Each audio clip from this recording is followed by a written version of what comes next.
welcome everyone to this webinar. Thank you so much for joining us, particularly on such a beautiful evening. My name is Miriam Brett. I am one of the co-directors at Future Economy Scotland. For those of you that may not have engaged with our work before, we are an independent think tank working towards a sustainable, democratic and just economy for Scotland. We are, of course, joined here tonight to discuss the timely and important subject of how Scotland can deliver a just transition in its labour market. Now, delivering a just transition will inevitably require a major restructuring of our industrial base and labour market, shifting employment from high carbon to low carbon industries. If it's carried out effectively, if it's done well, it has the potential to create a new generation of well-paid, unionised green jobs in urban and rural Scotland alike, while raising living standards and tackling inequalities at the same time. However, as we know, communities in Scotland continue to bear the scars of a poorly managed transition and the scars of deindustrialisation of the past. And we see that in levels of child poverty, we see that in homelessness, we see that in levels of underinvestment in former steel and coal communities, for example. So it's vital that lessons are learned from past mistakes, and a poorly managed transition could result in significant economic dislocation, in vast unemployment and in regional decline as well. So this webinar will bring together a plurality of perspectives and expertise to discuss what the barriers are to achieving a fair and just transition in Scotland's labour market, and critically, what the policy interventions are that will be required to upskill workers and to protect the livelihoods of impacted workers and communities. We are very proud to be joined by a panel of expert speakers this evening. The eagle-eyed among you may have noticed that the Eventbrite changed slightly in the last few days, and that's because the Scottish Government Minister Tom Arthur is unfortunately unable to attend the webinar this evening. This is due to a change in the parliamentary business timetable, so can't be helped, but he sends his apologies. However, we have a wealth of expertise and knowledge in the virtual room with us this evening, and I'm really looking forward to hearing from our two speakers. Before I finish up, just to note the structure of the webinar. So we will kick things off with remarks from both of our speakers. I will then ask them a question, and then we will open the floor to an audience Q&A. So you will see the Q&A box at the bottom of your Zoom app or web page. Please add in your questions as we go along, and we will try to answer as many as possible. So without further ado, I'd like to welcome our first speaker, Satwat Rahman. Satwat is the Chief Executive of One Parent Families Scotland and the co-chair of Scotland's Just Transition Commission. For those of you that may not be familiar with the work of the Commission, the Just Transition Commission provides independent scrutiny and advice on how to put justice at the heart of climate action in Scotland. She has more than 30 years' experience in the voluntary and public sector in Scotland and England, working in fields of equalities, education, employability, economic development, regeneration, early years and childcare, just a few, Satwat. And since joining her role in 2011, Satwat has been a member of several commissions and advisory groups, including the First Minister's National Advisory Council on Women and Girls and the Scottish Government's Social Renewal Advisory Board. She's also on the board of the Wellbeing Economy Alliance and Child Poverty Action Group. So we are delighted to have you here this evening, Satwat. Thank you so much for joining us, and the floor is yours. Thank you.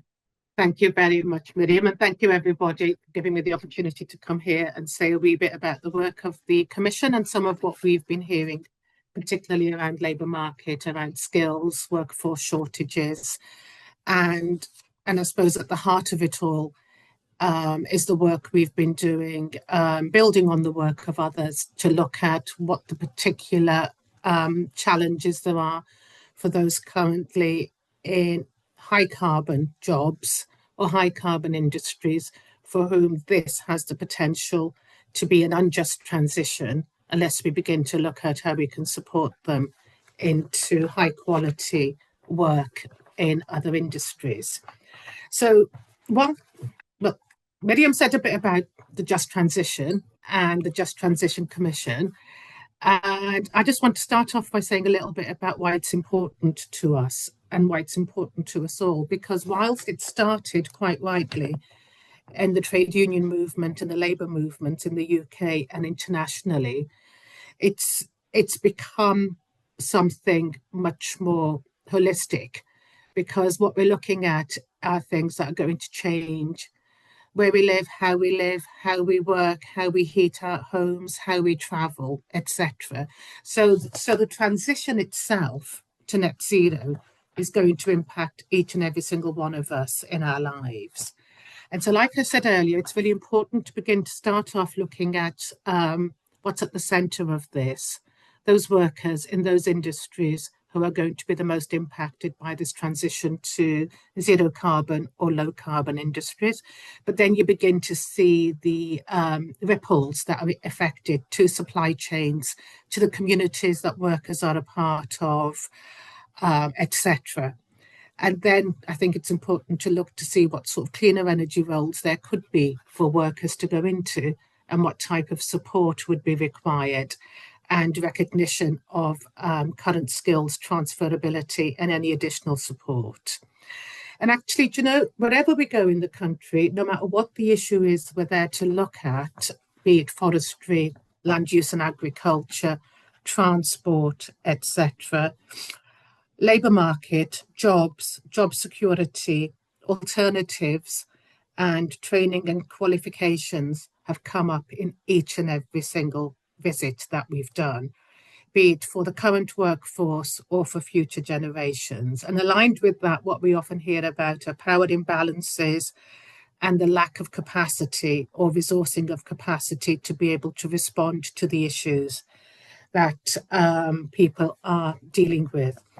We've also heard a lot about the crisis in funding in higher education and further education. And just recently, when we were visiting in Thurso, the University of the Highlands and Islands, we heard about how flat funding is really dampening down on innovation and creativity and ways of engaging people who may want to learn, but for whom the traditional models of learning don't work.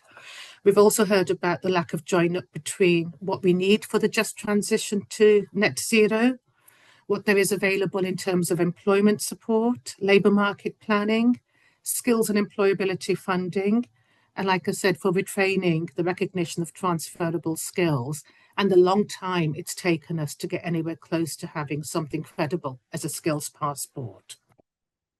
Yet when we look at it in the round, there are estimates of up to 70,000 new jobs needing to be created in the sectors that are going to be part of the transition to net zero. Energy, and I've spoken a wee bit about current workforce transitions, but there's also the future workforce. The workforce will need whilst we build things, and then the workforce will need to maintain those. Construction, be it new construction, be it retrofit, there's a whole new set of skills required there. And then if we begin to look at the skills within the manufacturing pipelines we have, be it in the production of the parts for wind farms, for example, or decommissioning of oil and gas, these are all areas where we are going to see demands for workers at a time when there's also a pull from other parts of the world to take in experienced, skilled workers like we have here. And then we're going to see an increase and change in transport, agriculture, and land use. So these are the sectors that people would argue are key to delivering climate action. But then there's the support services we hear about wherever we go and the infrastructure that's needed as people move to where there might be jobs, where we try to reverse some of those trends of depopulation. And we've heard about the need for childcare, social care, health, education, etc. So what we're looking at is something which starts at the very heart of it, are workers in high carbon industries. And then you begin to see how actually for this transition to be at the scale we need it to be and to have equity and fairness built into it, we really do need to look at how we are providing support for people to train to be able to work in those industries and to support those who are already in there. And I do think there's huge opportunities in this. There's huge opportunities if we can develop a skills strategy which not only addresses labour market gaps, but looks at socioeconomic and other inequalities as a key outcome that we want to achieve from the just transition. there are mechanisms for regional delivery, resourcing. How can we pull in some of the private sector with conditionality to actually contribute towards the skills that we're going to need? And I think there needs to be alignment across levels of government, UK government, Scottish government, local government, to make sure that we're resourcing those skills pathways, in particular further education, which has come up time and again as being critical for us to get the skills and the qualifications people need for this transition, but have been the most starved of funding. And I think across Scottish Government, there needs to be alignment across those skills and employability pipelines and funding. What we're doing with the No One Left Behind funding, what's happening with the apprenticeships funding, how are we going to be aligning that more closely to what we know are going to be the areas where people should be able to get good quality, well-paid, sustainable work that's going to lift them out of poverty. So I see complete alignment across the 4 priorities of the Scottish Government. Fair green economic growth, absolutely. That's also inclusive, I would argue. Tackling the climate emergency, child poverty, and ensuring that high quality and sustainable public services. They're all interrelated and interconnected. And, it's like interconnecting pieces of a jigsaw. We need them all in order to be able to get the maximum in terms of impact. But in terms of barriers, some of the things that we've heard about is the lack of planning, the lack of foresight, and the lack of coherence. Centralised control, and how can we have more power devolved and more resource devolved? And where and how can we mandate conditionality? So, for example, within the free ports, there were conversations when we were in Thurso about how to get contributions from those who are going into the free ports to go towards skills development, training and support. I think the fact that we've not acted earlier enough has created pressures for us now, enormous time pressures in a way we wouldn't have had we started to look at some of this 20 years ago. And that's exacerbated by the fact that all the training programs that come from central government via DWP, for example, take a work first approach. They want to push you into any job as opposed to looking at the types of jobs which are going to be sustainable and suitable for you. I've spoken about the years of disinvestment in further education and the impact that's had on part-time, flexible, blended courses, which in my day job, the single parents we work with, used to be one of the most effective ways of getting qualifications. And overall, what we've got is a crisis in education funding across all levels, which is going to disadvantage Scotland unless we can get ahead of it and look to see how we proactively begin to resource some of what we need to do. So in terms of what we can do, I think we need a clear plan for training, which is going to retain the skills base we've got. I spoke about how there are pulls and attractions elsewhere. So, for example, the transition plan for the North Sea should establish diverse pathways to new roles for oil and gas workers, including renewables, but also other growth areas such as retrofit. But workers need a clear and credible offer of training, and employers need to take responsibility for supporting this alongside government actions. We've also heard and seen in practice where regional skills planning can unlock that just transition delivery. So a core element of success will be determined by the creation and development of place-based collaborations between key stakeholders to identify current and future skills needs, and how we can align then the learning provision with those needs and support that approach that can respond to changes in demand.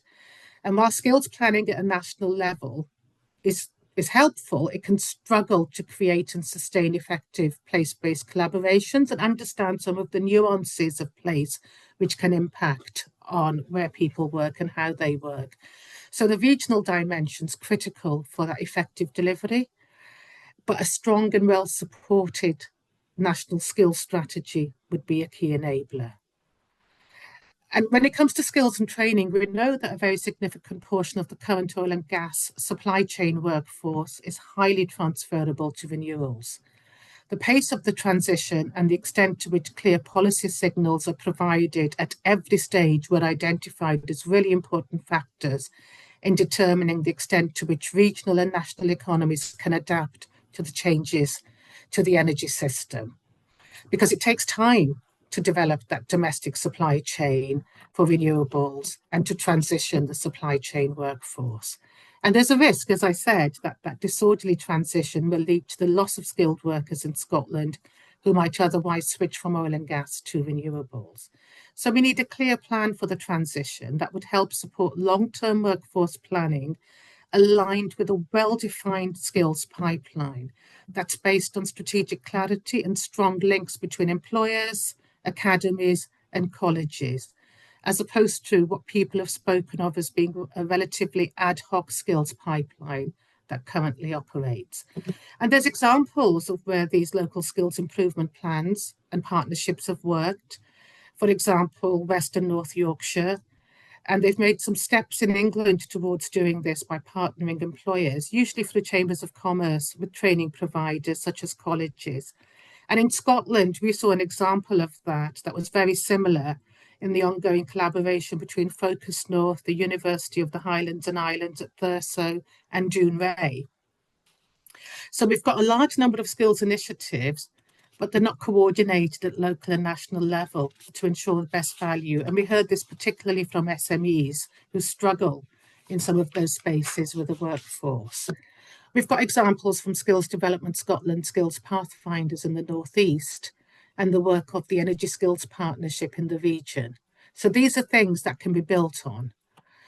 But public investment should always be deployed in a way that demonstrates value for money in terms of generating those long-term social and economic returns, which are aligned with the just transition principles and outcomes, particularly in the context of the current patterns of low levels of public investment in certain sectors and in colleges that I've spoken about. And I think there could be real value added here if we begin to look at how we develop a coherent approach. And again, another example I would say is the Canadian Sustainable Jobs Act, is where legislation that addresses key generic issues confronting, for example, the North East, Scotland and the UK as regards the energy transition could be looked at, because with the objective of fostering the creation of sustainable jobs, supporting industries and communities in every region across Canada, which we could do across Scotland, and helping the workforce gain necessary skills, training and tools to fill those jobs. So if we could have an equivalent piece of legislation, be it covering Scotland, or maybe some of it would need to be UK-wide, that was identified for people as being a potential game changer in terms of skills development and the workforce. And the final thing I really want to end on is that we've got developing the young workforce, we've got no one left behind, we've got further education funding, we've got the role of industry and businesses, we've got a whole series of fairer future partnerships, 11 now, across Scotland, aligning to the skills agenda to look to see how they can tackle child poverty. But the one thing we must have at the heart of all of them is equity and inclusion, not just because it's a nice to have, not just because it's the right thing to do, but actually the size and scale of the workforce change and growth that we're looking at means we have to address those diversity issues.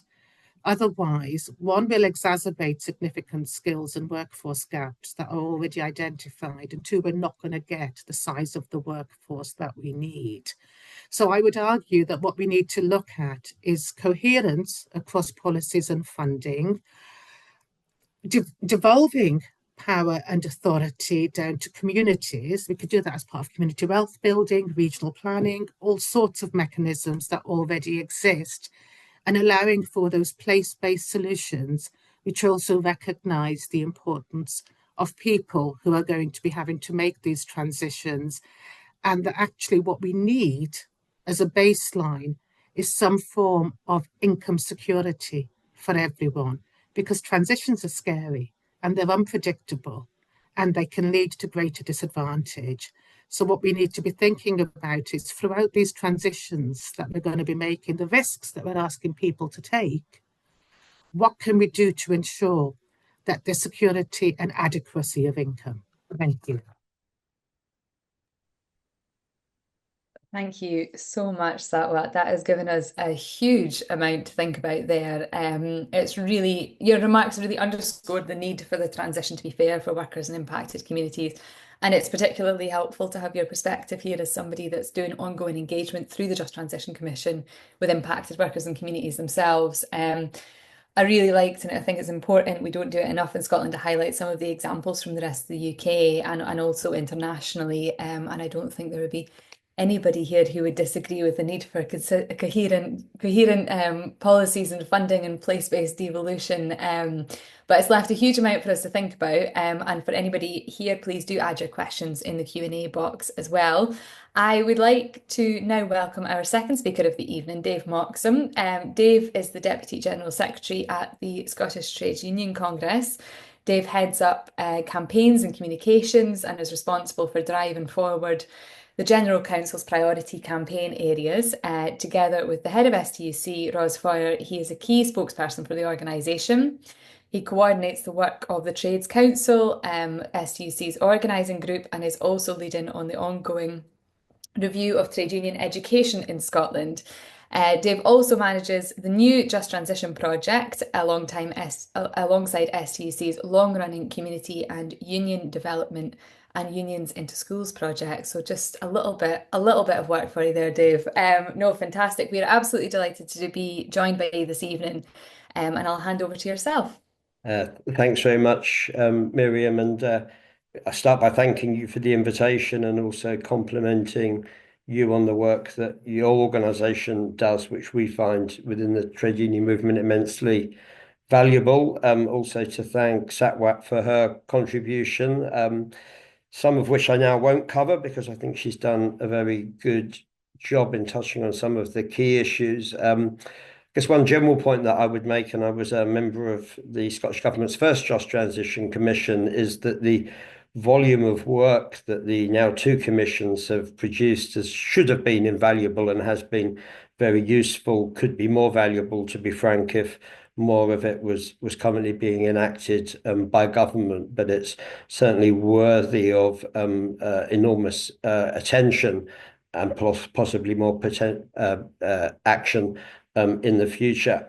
I'm going to start a little bit negative and try and move on to be a bit more positive. I mean, I feel after a number of years of acting in this area that we really are now in last chance saloon when it comes to just transition, and at real risk as well of the whole debate over climate change morphing into something which is negative politically. There are increasing numbers of people, ordinary working class people, who, in my view, are losing faith with the whole concept of action on climate change and with it just transition. So this is the priority of the ages, one of the priorities of the ages, as far as I'm concerned. And I think it's also worth reflecting on the fact that, and I'll be concentrating quite a lot as Satwat did on carbon intensive industry and energy, but to reflect her comments that when we talk about just transition, we need to be talking about just transition across society, across all jobs. And that focus, or that mention that she made of areas like transport, areas like retrofit, are particularly important because transport, for instance, continues to be the biggest emitter. The potential within Scotland for integrated transport, publicly owned transport, to provide real alternatives to car use is both a carbon good, but also a potential generator of quality unionised jobs. So I think it behoves us to remember that there's areas of expansion where policy could see new, more and better jobs being created, and we mustn't take our eye off the ball on that, even while, for obvious reasons, we concentrate in particular on those industries that are transitioning and the jobs which have to change, and some of the jobs which will be lost and hopefully recreated. And we can't, in that sector, we can't not reflect upon the fact that, as Satwat said, a lot of this work should have started 20 years ago. We have, for well over a decade, I'd argue nearly 2 decades, lacked the coherent industrial strategy, which is important for a whole range of reasons, but is very, very important for labour market reasons, because if you don't have a clear idea, a dependable idea on how your strategy is developing, then it becomes very, very difficult to make the education reforms and the other changes that you need to make in order to deliver the labour market and the workers fit for the new industries you're looking to develop. And there will always be an issue if the key sectors that we're talking about here lack a degree of public ownership, because with public ownership comes the potential for direction.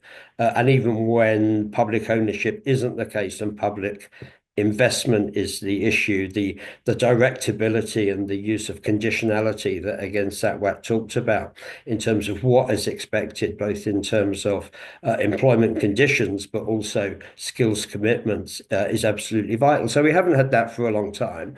And with it, we've had certainly when we go to talk about some of the particular sectors and renewables in particulars, we've had incredibly lofty, I'd say lazy predictions for a decade and a half about jobs that would be created, many of the predictions coming from the renewables industry, whose interests it was to fluff up, to bump up the potential, parroted by government, thousands and thousands of percent wrong in terms of the quantum of jobs made, and possibly even more damaging, a complete lack of granularity about what sort of jobs we mean. So for many, many years, far too many years, strategies that we should have been developing around the labour market, strategies around education, have not just been at the behest of figures which have frankly been completely wrong, but just as importantly, they haven't identified in a granular way what sectors and what particular skills and what particular functions the supposed job increases and job creation are going to be in. So, we aren't where we would not have started from here. Where we are now, I think one of the big issues that we're going to be looking at, and obviously the transition from offshore oil and gas to other forms of energy, renewables, is fundamental in this, is some really major changes from workers, sometimes in terms of the skills, but very often in terms of working pattern, working expectation, style of employment. It's often underlooked, I think, that whilst the actual transferability of a specific skill can be looked at, where will that person live? What will their working pattern be? Will they be directly employed? Will they be employed by an agency? Will they have security of contract? All of these factors are just as important, arguably more important in many cases, than the actual discussion about skills. And I think one really important thing to bear in mind, particularly when we're talking about offshore oil and gas, is that there is a very high wage premium amongst many, many workers in that sector, specifically because of the style of work. Now, it's very likely that that wage premium will reduce under any transition. I think it's inevitable in many, many parts of offshore oil and gas. So what is the compensation for the worker? What is the thing that will make them want to continue to work in that sector, make younger people want to commit to that sector, and in particular when we're talking about regional issues, for people to stay in areas like Thurso, stay in areas like Caithness, stay in the Highlands generally, in order to make their working life and make their homes. And that comes down to employment security. It comes down to trade union recognition, and it comes down to our ability to, and Satwat talked about this as well, to match the transition with the security that is required for people to have faith in it. And it's, I often observe that even though offshore oil and gas is likely to lose net workers over the next decade or two, it's still going to be a net recruiter, because obviously because of the demographics of offshore oil and gas, new people will still be being employed. And there are significant concerns in the oil and gas sector that they're not going to attract those new workers. And part of that is that we're not currently showing people the pathway which might see them starting in oil and gas, but becoming more generic energy workers and being able to commit to that future. So the quality of work is absolutely fundamental to this. And we have a very unusual, mad situation, really, where on the one hand, I attend industry events where we're really, really concerned about the lack of quantum of jobs being produced.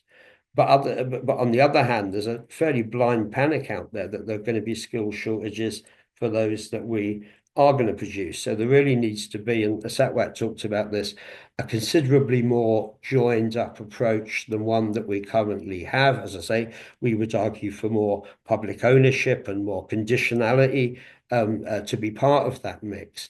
But even looking at some of the initiatives that are taking place at the moment, we have the creation of GB Energy and its ongoing commitment in Scotland to be a direct owner of energy production. It's unclear at what scale and to what and in what particular areas that will play out. We have the green ports that were mentioned, maybe a model that not everybody would have subscribed to originally, but one that definitely sees the disbursement of public monies in terms of rates relief and national insurance relief being channeled back into localized strategies for growth.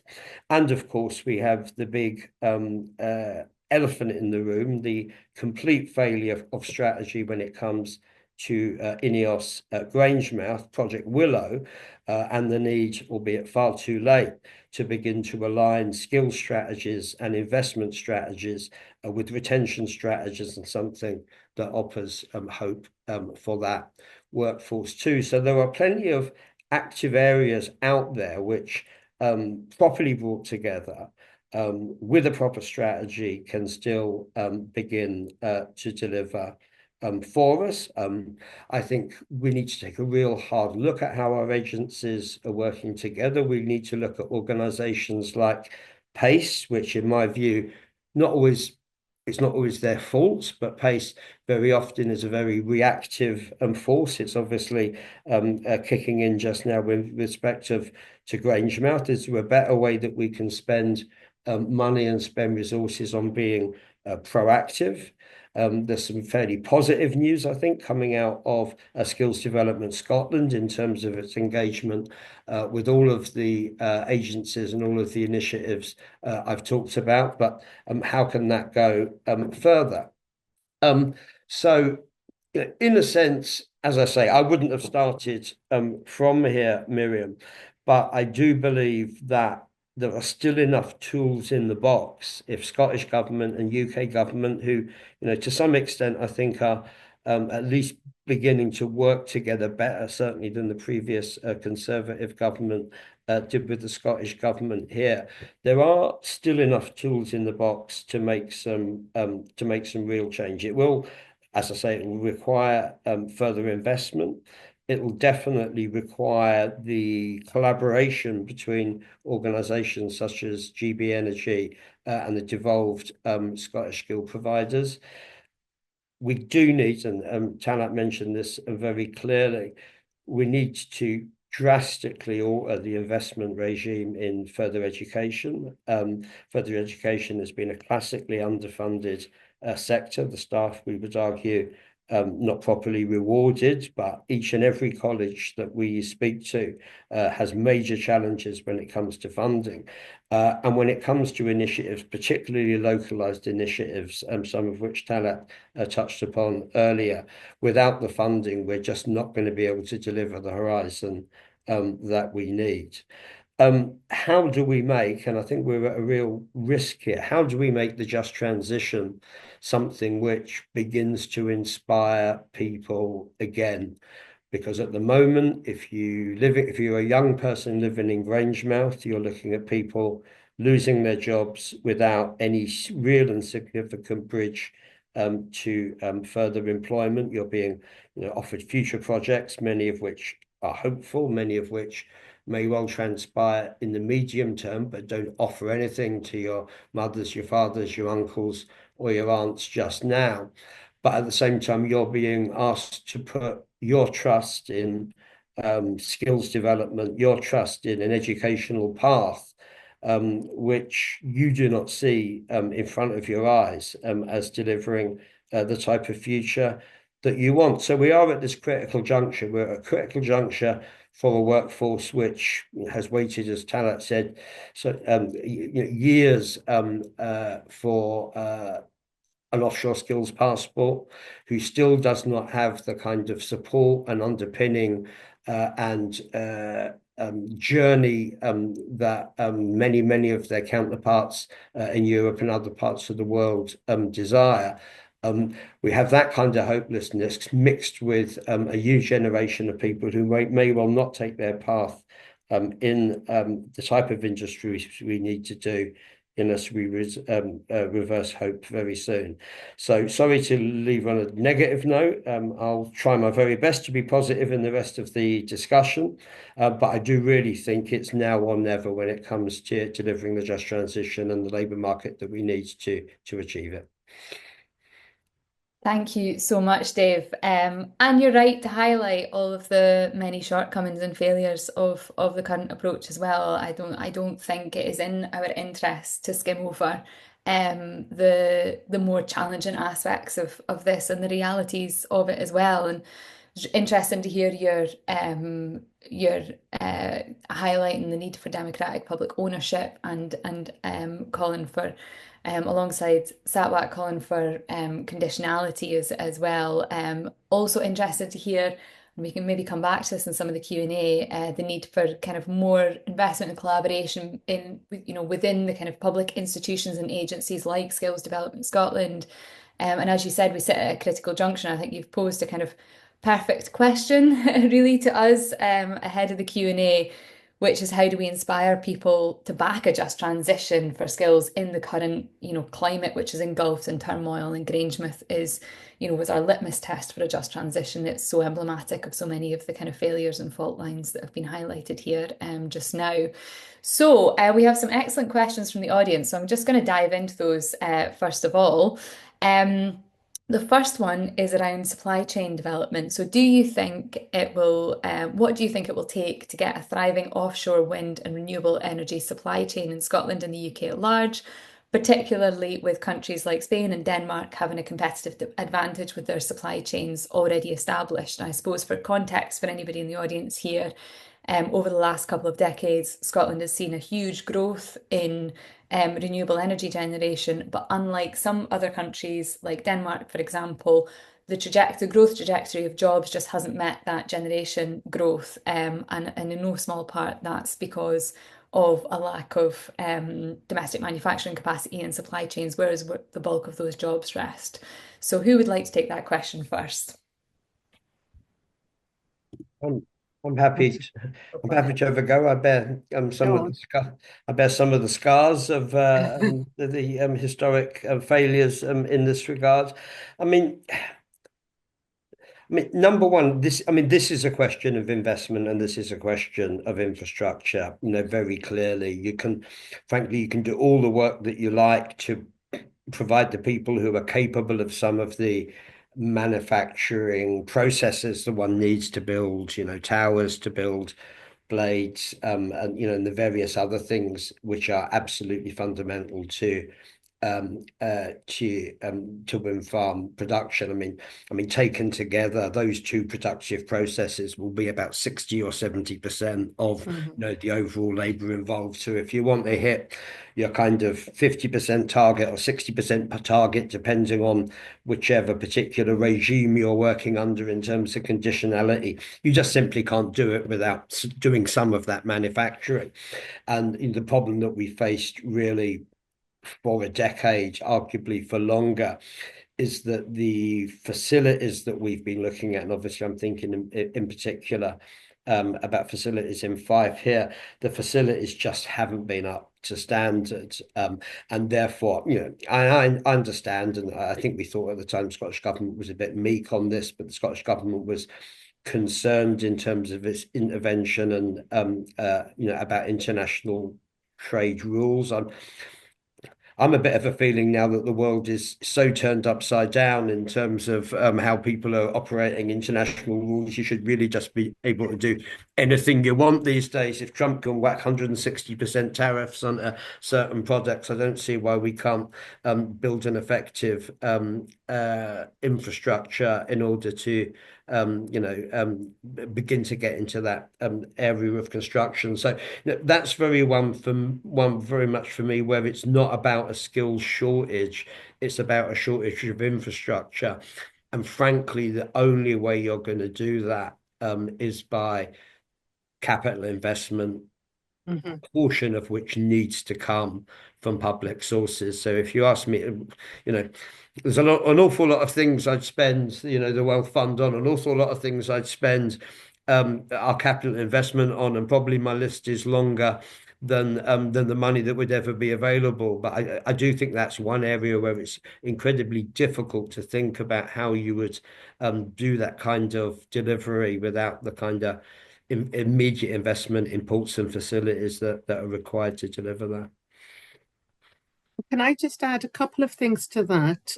I think our starting point in the UK, due to the decades of allowing our manufacturing base to decline, has set us at a disadvantage from the beginning. When we think back on transitions and previous transitions, my dad came to this country in 1960-61. We were brought up in a small town in the West Midlands called Tipton, because that's where the steelworks were. That's where manufacturing happened. He spent his life working for factories producing rivets out of steel until they pulled the floor from underneath that, and we destroyed our manufacturing base.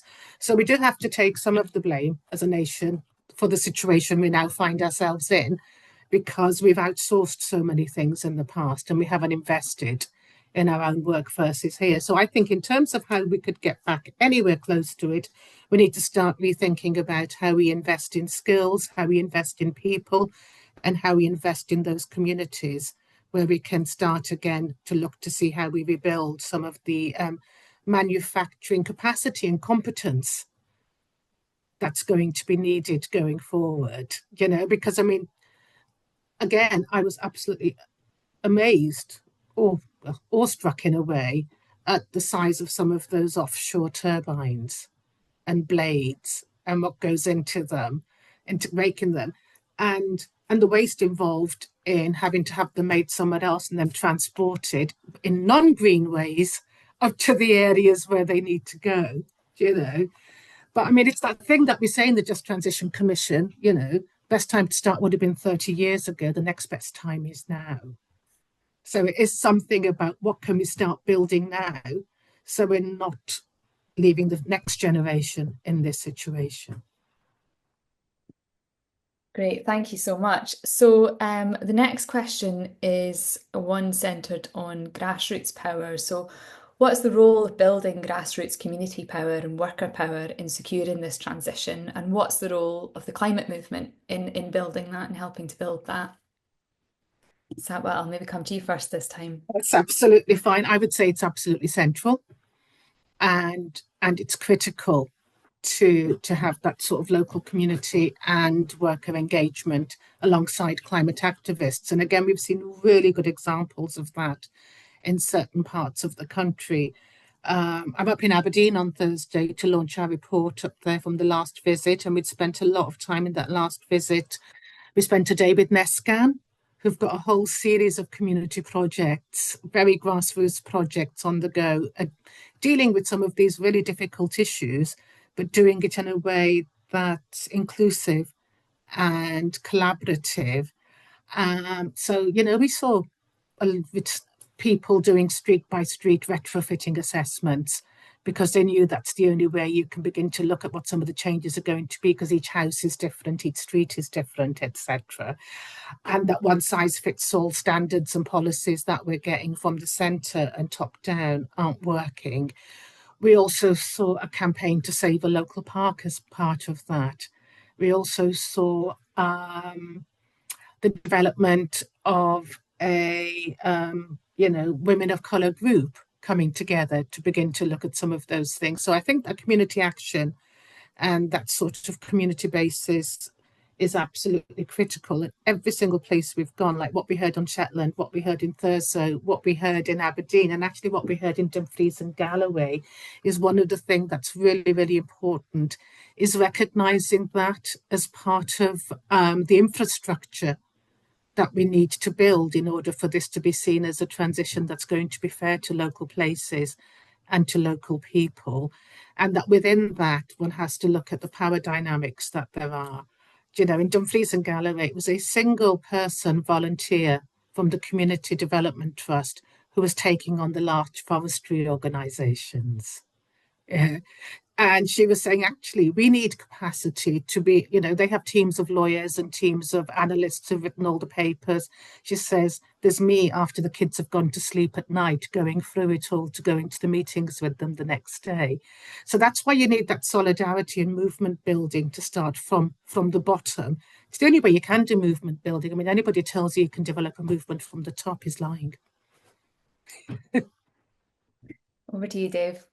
Yes, I'm about to do something that I don't normally like to do, which is to talk about workers, trade unionists, community and climate activists as if they're all different people. Of course, very many of them are all the same people. So I'm only going to do it for I guess when we're talking about movement building, let's talk about the people whose primary motivation in political or social life might be action on climate change. People whose primary motivation might be good jobs and workers' rights, and someone whose primary motivation might be improving their community, even though, as I say, they can very often all be the same people. What are those big issues when we're talking about movement building? Because I think it's so important that unite them all, right? And sometimes it's about issue picking, right? So, for instance, we find, we're campaigning an awful lot about the municipalisation and the improvement of bus services now. Now, that's a 1, 2, 3 hit for us. We've got people in communities whose primary concern is they can't properly get from A to B at the right price because their bus service isn't right. People who quite clearly want to shift people from car use to public transport, and people who would really like to see some very good jobs created that are dependable and unionised in their community. And all of those have the same issue in bus use. And the same could be said for retrofitting. The same can be said, I would argue, too, for municipal generation of power, which I think is a really, really interesting and potential growth area. We at the STUC, our team has produced a kind of a power league table of how well local authorities are doing on municipal generation, and there's a real difference between how some people have grasped this nettle and some haven't. So what are these issues, if we're talking about movement building and affecting change, that immediately offered themselves to those three cohorts of interest, even though I don't really like separating them as three cohorts of interest, and how do we work on them together to build that kind of worker community power that the questioner talked about? Great, thank you. So this next question builds on the kind of first one around supply chain development. So it asks specifically, when we're thinking about in the context of public and private investments, which new factories may be needed, and how do we secure infrastructure upgrades to get there? So I suppose that you've touched upon some of these already, both yourself, Dave, and Satwat, but is there anything you'd like to kind of expand on specifically there? Just specifically, there is the potential at the moment in the Port of Leith, in the Green Port, for the development of blade production, and blade production would be a great thing. Essentially, we've got an awful lot of blades out there. I can probably see about 300 out of my window just now, and not a single one of them was made in Scotland. In fact, probably not a single one of them was made in the UK. So definitely incentivizing blade production is really, really important. And then the other one that I've spoken about is essentially tower production as well. So if we can get to the grips with that, and if we can also bear in mind in terms of medium-term planning that a lot of the, like, I'm kind of looking off in the distance now because I'm still looking at looking at the towers that I'm talking about. You know, a lot of these wind farms are, are getting near the decommissioning stage, the replacement stage, and there's a lot of steel out there. And the other thing we really do not want to be doing as part of this process is shipping that steel abroad for it to be reconstituted into blades and other parts of wind farms, and then import it back in. So as well as looking, I guess, specifically at the manufacture side of things, we need to be really thinking about the, for want of a better term, the decommissioning and recycling and remanufacture type of things. It would be an absolute disgrace if the towers that I can see now went down the River Clyde that I could see now to another country in order to be to turn back into the wind farms, which will then be erected back here again. But it's a very real possibility at the moment. Thank you. Satwa, do you have anything you wanted to add to that? Just a couple of things very briefly, less so about factories and hard infrastructure, more about the social infrastructure that you need around these places and these communities if we're going to get workers to live there with their families in order to be able to, to work in some of the green pipeline or the actual product at the end of it.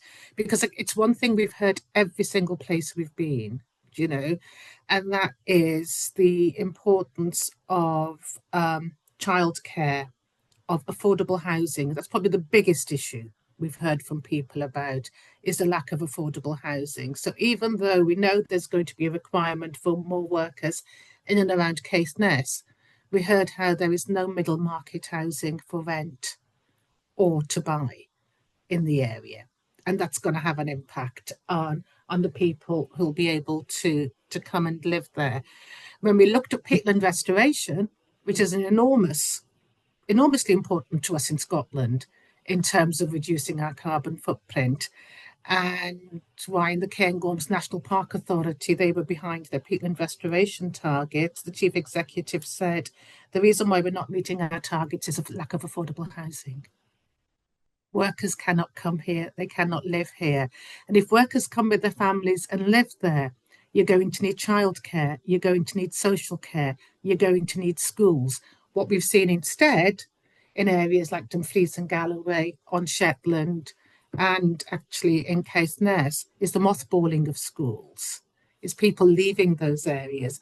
So it's one of those things that, for me, why it's a holistic and whole systems change is because this transition doesn't take place in isolation. It's central to so much. So when we're talking about infrastructure, I'd like us to think about infrastructure in its entirety for what we build, where we live, and how we live, and the quality of life we have.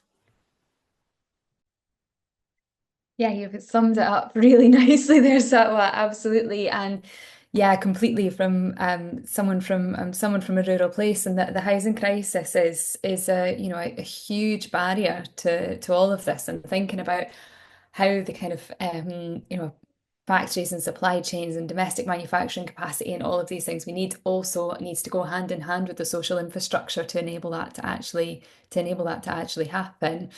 Yeah, really great. Okay, so we have another question here that's kind of on narrative. So, one of the audience members has said that they agree on the broken promises around green jobs, but does the term just transition turn people away? What's your experience been in that? Is there another way we could think about it? And I suppose this is tying into some of the points raised earlier around the political climate just now. We are on a trajectory to see the first kind of electoral rise of the far right in Scotland. We have been relatively kind of in a strong position within the Scottish Parliament, in so much as there has been a consensus on the need for a just transition to net zero. What that looks like and the pace of that has, varies between political parties, but there has been consensus on that. We are now probably going to see that kind of under attack, and so yeah, I suppose a kind of narrative and framing there. What do you think is the best way to communicate to people the importance of this? Who'd like to go first? I'll go on. I'll go first on this then, and then Dave can have the final word. How about that? um, I do think it already is a culture war around climate that we're in. I don't think it's a war that's coming. I think it's a culture war that started, and you really see it in the sort of anti-net zero movement that's taking place at the moment. Um, and I think what we need to do is to tackle it head on, but to think about the messaging and what's actually going to land with people. And I know people have an issue with the term just because they think it's abstract and nebulous. And I suppose it is in a way. But actually, there is something about justice which is more than fairness, because it's also about power redistribution in justice. And I think that's why I'd be keen for us to continue to use the term, but to be able to apply it. And this is what we've been doing through taking that people and place-based approach, is to take it into local situations and make it applicable to what people are doing, so they can see what's unjust about the situation now and why justice matters. So I think we need to take the lead on framing the narrative around this and why it's important, and not shy away from it.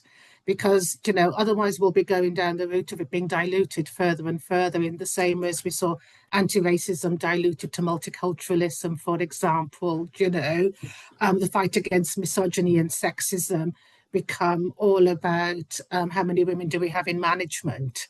That's not what we want.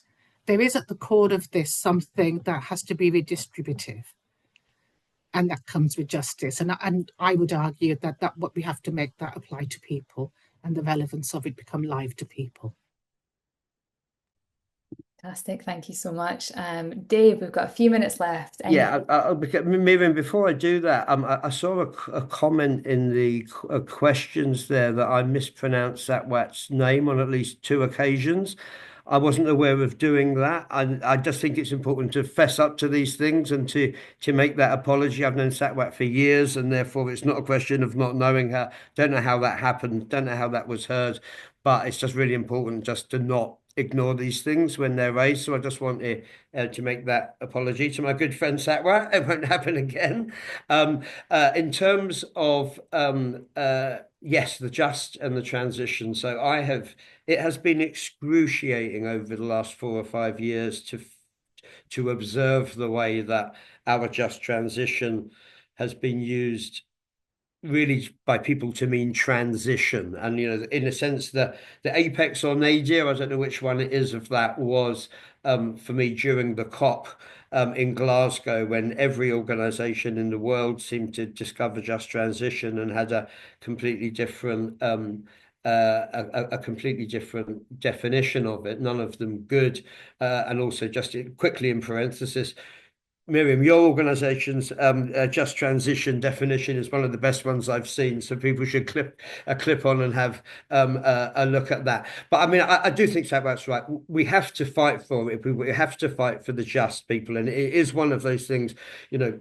Just as I guess I've just been called out for things that I needed called out for. We have to call people out when they use just transition, and we know they don't mean just, and we have to tell them what the just bit means. And I think that's right as well. It did start as a workers' concept, but it started as a worker and community concept, really, because it's about it is about justice in the workplace, but justice in the workplace is nothing if it doesn't flow out to justice within our wider communities. So we really need to own it. Trade unionists need to say we own it, but we also need to recognise that it's a shared concept with the wider community within which we work.